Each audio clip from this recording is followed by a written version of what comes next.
हिंदू धर्म में प्रत्येक व्रत और त्योहार को बड़े ही धूमधाम और रस्म रिवाज के साथ मनाया जाता है। ऐसा माना जाता है कि किसी भी व्रत और पूजन को करने के लिए अपने अलग नियम होते हैं, जिनसे घर में खुशहाली बनी रहती है। यही नहीं, हिंदू पंचांग की प्रत्येक तिथि भी अलग तरह से मायने रखती है।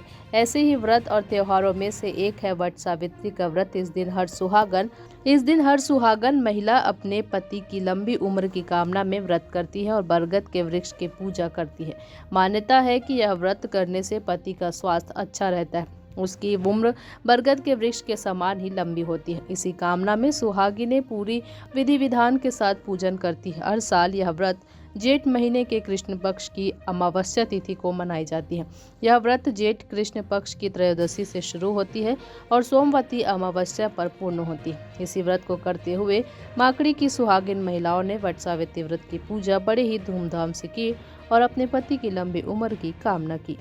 माकड़ी से रोशन सेन की रिपोर्ट।